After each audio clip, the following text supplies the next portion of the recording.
Je me souviens encore de la façon dont les après-midi s'étiraient dans cette maison. Rien d'extraordinaire en apparence. Une fille de 23 ans, encore chez ses parents. Certains diraient trop longtemps, d'autres comprendraient. Moi, je trouvais ça normal. La maison avait ses habitudes, ses silences, ses bruits familiers. Et puis, il y avait les visites. Le ami de mon père faisait partie du décor depuis des années. Pas quelqu'un de la famille, mais presque. Il entrait sans frapper vraiment, saluait ma mère, parlait fort avec mon père, riait de souvenirs que je n'avais jamais vécus. Je l'avais toujours vue comme une présence stable, un peu envahissante parfois, mais rassurante. C'est étrange comme une personne peut être là si souvent qu'on cesse de la remarquer. Ce jour-là, rien n'annonçait quoi que ce soit. Une journée ordinaire, presque fade. J'étais rentrée plus tôt que prévu.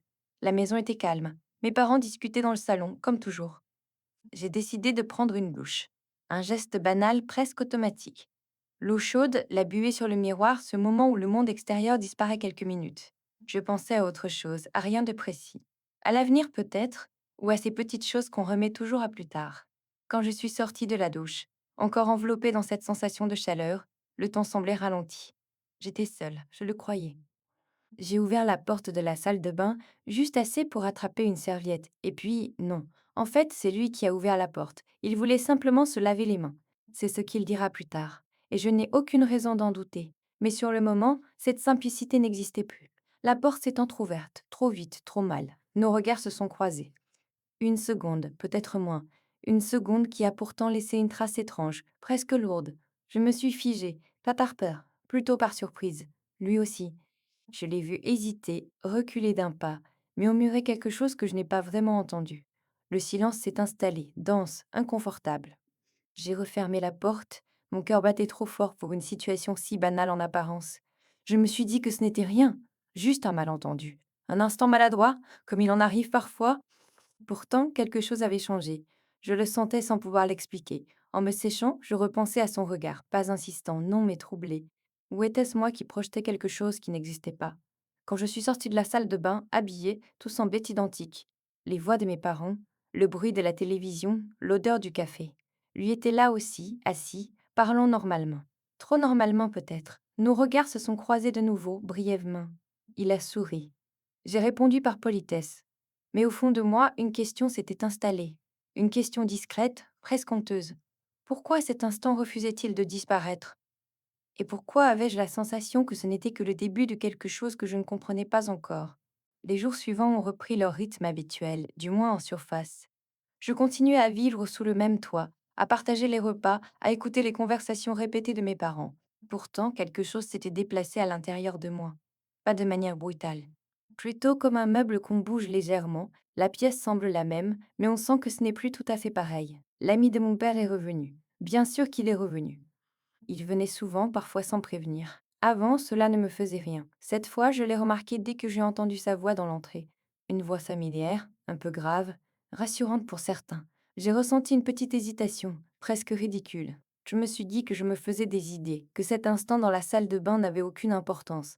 Et pourtant, chaque rencontre était désormais chargée d'une attention nouvelle. Rien de visible. Pas de gestes déplacés, pas de paroles ambiguës. Juste des silences un peu plus longs, des regards qui se détournaient trop vite ou parfois trop tard. Je surprenais mon propre esprit à observer des détails que je n'avais jamais remarqués avant. Sa façon de se tenir, de poser ses mains sur la table, de rire avec mon père comme s'il partageait un monde à part. Je me sentais partagée. Une partie de moi voulait oublier. L'autre cherchait à comprendre ce malaise diffus. Était-ce de la gêne, de la curiosité, ou simplement le trouble d'avoir été vue dans un moment de vulnérabilité? À 23 ans, on croit se connaître, mais il suffit parfois d'un rien pour douter. Un après-midi, mes parents sont sortis faire des courses. Lui était resté. Pas par calcul, je crois. Juste par habitude. La maison semblait plus grande, plus silencieuse. J'étais dans la cuisine, lui dans le salon. On entendait l'horloge, ce tic-tac presque agaçant quand on y prête soudainement attention. Il a fini par venir me parler, de choses simples. Le temps, le travail, des souvenirs de jeunesse avec mon père. Je répondais, un peu trop poliment peut-être. J'avais l'impression que chaque mot comptait, que le moindre faux pas pouvait rompre un équilibre fragile. À un moment, il s'est arrêté de parler, un silence. Pas pesant, mais plein. Il m'a regardé, vraiment regardé. Pas comme un enfant qu'on a vu grandir, pas non plus comme une étrangère. Quelque chose entre les deux, difficile à nommer. J'ai baissé les yeux. Pas par soumission, non, par confusion. Il a simplement dit: « Je suis désolée pour l'autre jour. » Sa voix était calme, sincère. J'ai hoché la tête. J'aurais pu répondre mille choses. Je n'en ai dit aucune. Ils aient simplement dit sympa en cours. Ils simplement dit calmation. Et simplement, parce que parfois, reconnaître un moment suffit à lui donner plus de poids qu'on ne le souhaite. Quand mes parents sont rentrés, la conversation a repris son cours normal. Les rires, les anecdotes, tout semblait à sa place. Mais en moi, une certitude commençait à se former, lentement, presque à contre-cœur. Ce qui s'était passé dans cette salle de bain n'était pas un simple accident. Et ce qui allait suivre demanderait un choix.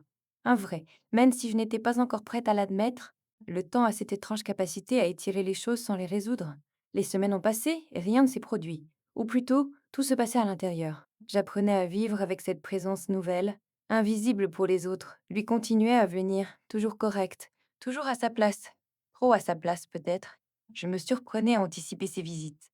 Pas avec impatience, non, avec une sorte de vigilance calme, comme si mon esprit voulait être prêt à quelque chose, sans savoir à quoi exactement. À 60 ans, on appellerait peut-être ça de l'expérience. À 23, c'est surtout du doute. Un soir, mes parents se sont couchés tôt. La maison était plongée dans ce silence profond qui n'arrive que tard, quand tout ralentit. Il était encore là. Mon père lui avait proposé de rester dormir. Il était trop tard pour rentrer. Rien d'inhabituel. Sauf que cette fois, je l'ai ressenti comme une décision lourde. Je lisais dans ma chambre, sans vraiment lire. Les mots glissaient. J'entendais ses pas dans le couloir, lent, mesuré. Il s'est arrêté devant ma porte. Il n'a pas frappé tout de suite. Cette hésitation, je l'ai sentie, même sans le voir. Puis un coup discret, presque timide. J'ai ouvert, juste assez. Il m'a regardé comme il l'avait fait dans la cuisine ce jour-là, longtemps, pas trop, juste ce qu'il fallait pour dire quelque chose sans parler. Il a murmuré qu'il n'arrivait pas à dormir, que certaines choses restent dans la tête quand la maison se tait. J'ai compris. Peut-être trop bien, nous n'avons pas beaucoup parlé. Quelques phrases seulement. Des phrases simples, choisies avec soin. Il n'a rien demandé, je n'ai rien offert. Et pourtant, dans cet espace réduit, quelque chose s'est clarifié. Pas une faute, pas un secret. Plutôt une évidence silencieuse, inconfortable, mais honnête. Je lui ai dit que certaines portes, une fois ouvertes par hasard, ne doivent pas forcément être franchies. Il a hoché la tête, lentement, comme un homme qui accepte une vérité qu'il connaissait déjà. Il m'a souhaité bonne nuit. Il est reparti dans le couloir. Ses pas se sont éloignés. Cette fois, sans hésitation. Les jours suivants, il est revenu moins souvent, puis presque plus. La maison a retrouvé son calme ancien. Mes parents n'ont rien remarqué. Ou peut-être ont-ils choisi de ne rien voir. Moi, j'ai grandi un peu, pas d'un coup, pas spectaculairement, mais suffisamment pour comprendre que certaines histoires n'existent que pour nous apprendre à les laisser inachevées. Aujourd'hui encore, quand je repense à cette porte qui s'ouvre, à ce regard surpris, je ne ressens ni regret ni nostalgie. Juste une forme de reconnaissance pour ce moment suspendu, pour cette limite respectée, et pour cette leçon silencieuse que l'on comprend vraiment seulement avec le temps.